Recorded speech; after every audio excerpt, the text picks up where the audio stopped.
Good morning. आज हम 22 अप्रैल के करंट अफेयर्स पढ़ेंगे, जिसमें पहला क्वेश्चन है, हाल ही में नासा द्वारा खोजे गए पृथ्वी के आकार के एक्सोप्लैनेट का नाम क्या है। तो अभी नासा ने क्या है, पृथ्वी के एकदम सेम साइज का एक प्लैनेट खोजा है जिसका नाम बताना है। तो उसका जो आंसर है वो जाएगा केपलर 1649 सी है। केपलर 1649 सी है। और किसने खोजा है?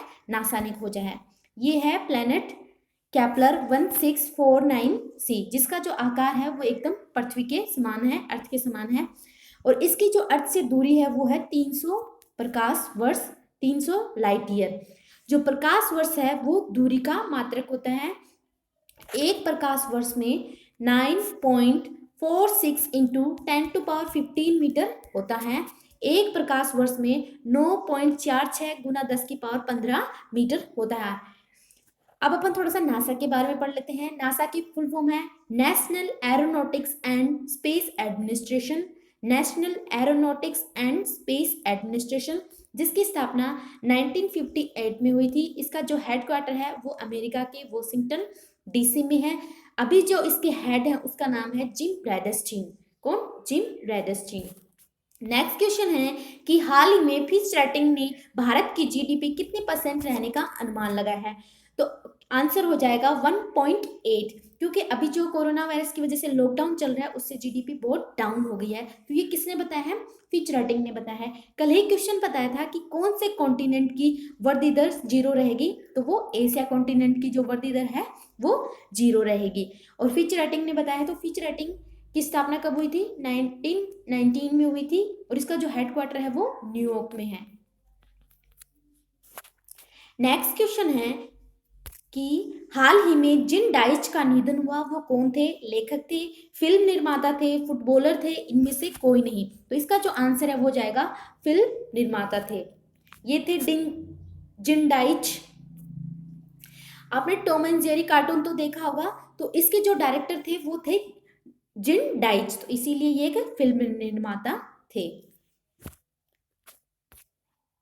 नेक्स्ट क्वेश्चन है कि हाल ही में किस पेमेंट बैंक ने मास्टर कार्ड के साथ समझौता किया है।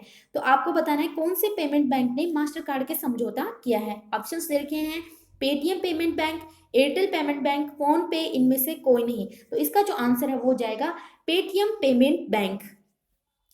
पेटीएम की स्थापना कब हुई थी? 2010 में हुई थी। इसका जो हेडक्वार्टर है वो यूपी के नोएडा में है। इसकी जो स्थापना है वो विजय शेखर शर्मा ने की थी। नेक्स्ट क्वेश्चन है, हाल ही में गूगल के द्वारा ब्रेल कीबोर्ड टॉकबैक लॉन्च किया। ब्रेल दिवस कब बनाया जाता है? आपको इसमें बहुत सारे क्वेश्चन पता चल गए। एक तो ब्रेल दिवस कब बनाया गया, और जो ब्रेल कीबोर्ड बनाया गया उसका नाम क्या है? टॉकबैक। और वो कीबोर्ड किसने बनाया है? गूगल ने। तो आपको पता होना चाहिए जो ब्रेल दिवस है कब बनाया गया। ऑप्शंस हैं 15 अप्रैल, 4 जनवरी, 6 जनवरी। तो इसका जो आंसर है वो 4 जनवरी को ब्रेल दिवस बनाया जाता है। जो ब्रेल कीबोर्ड बना है उसका नाम है टॉकबैक, जिसे गूगल ने बनाया है। 4 जनवरी को ब्रेल दिवस लुइस ब्रेल की याद में बनाया जाता है। और ये है ब्रेल कीबोर्ड टॉकबैक। और इसको कब से बनाना स्टार्ट किया है? अभी 2019 से ही बनाना शुरू किया है। अभी 2020 में दूसरी बार ही बनाया गया है 4 जनवरी को। ये है लुइस ब्रेल। और इसको बनाता कौन है? यूएनओ बनाता है, यूनाइटेड नेशन ऑर्गेनाइजेशन, जिसकी स्थापना 24 अक्टूबर 1945 को हुई थी। और इसका जो हेडक्वार्टर है वो अमेरिका के न्यूयॉर्क में है। किसका? यूएनओ का। नेक्स्ट क्वेश्चन है कि हाल ही में टीम मास्क फोर्स किसने बनाई है। तो इसको बीसीसीआई ने बनाया है। किसने बनाया है? बीसीसीआई ने बनाया है। ये टीम मास्क फोर्स क्या है? सारे क्रिकेटर हैं, उन्होंने मिलके एक वीडियो बनाया है लोगों को अवेयर करने के लिए मास्क लगा के। ये देखो विराट कोहली, सचिन। तो अपन पहले बीसीसीआई के बारे में पढ़ लेते हैं।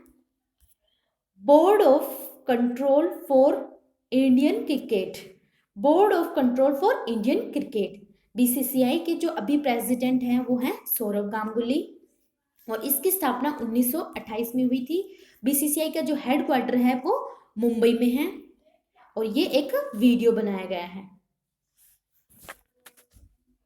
जो अपनी जो पुरुषों की जो टीम है उसके जो अभी कोच हैं उनका नाम है रवि शास्त्री। नेक्स्ट क्वेश्चन है, हाल ही में covid5.in नामक वेबसाइट किसने बनाई? तो ऑप्शन दे रखे IIT Roorkee, IIM Kozhikode, IIT Kharagpur, इनमें से कोई नहीं।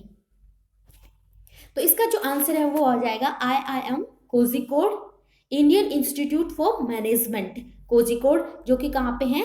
केरल में है, जिसकी स्थापना 1996 में की गई थी। कब की गई थी? 1996 में। किसकी?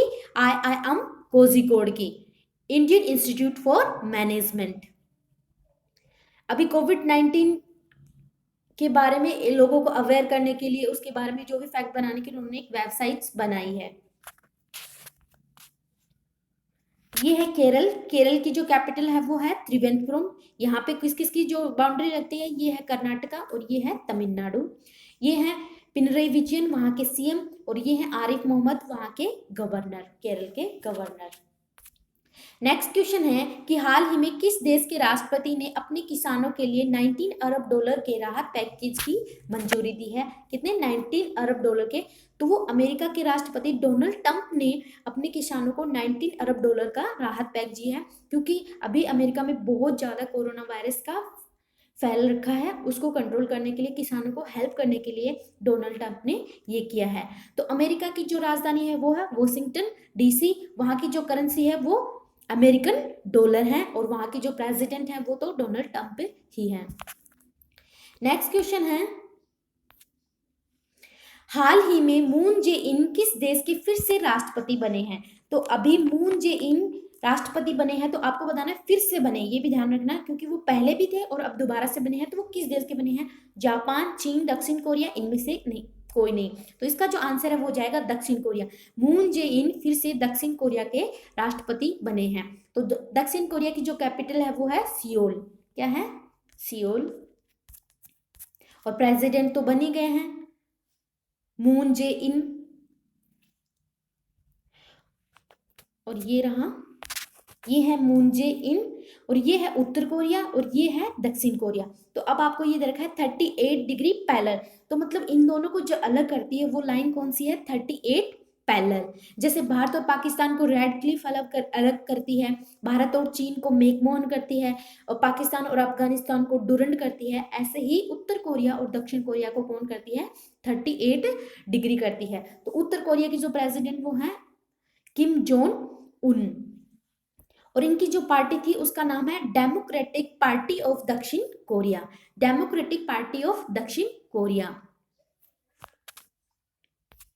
नेक्स्ट क्वेश्चन है कि हाल ही में सार्वजनिक स्थलों पर थूकने की को आपदा प्रबंधन कानून की किस धारा में शामिल किया गया है? मतलब अभी जो कोरोना वायरस चल रहा है उसमें अभी जो सार्वजनिक स्थल होते हैं अपने, तो उन पे थूकना एक अपराध माना जाएगा। तो वो किस धारा में तहत लिया गया है? तो इसका जो आंसर है वो जाएगा धारा 51B। तो अब जो भी इन स्थलों पे थूकेगा तो उसको 1 साल तक की सजा हो सकती है। तो अभी आपदा प्रबंधन अधिनियम कब बनाया गया था? 2005 में बनाया गया था। आपने कभी पढ़ा होगा NDMA, national disaster management authority, जिसकी स्थापना 1995 में की गई थी, और ये किसके अंडर में आती है? Ministry of home affairs. और इसके जो प्रेसिडेंट होते हैं वो कौन होते हैं? होम मिनिस्ट्री होती हैं। अपने होम मिनिस्टर अभी कौन है? अमित शाह हैं। तो इसके जो प्रेसिडेंट हैं वो कौन है? अमित शाह हैं। तो इसको आपदा प्रबंधन एक अधिनियम बनाया गया था 2005 में। इसके अंदर टोटल 6 धाराएं ली थी। कितनी धाराएं ली थी? 6 धाराएं ली थी।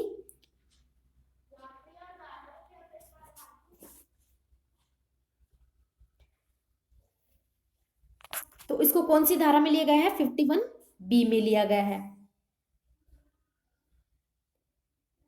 तो मैं थोड़ा थोड़ा इनकी सारी धाराओं के बारे में बता देती हूँ।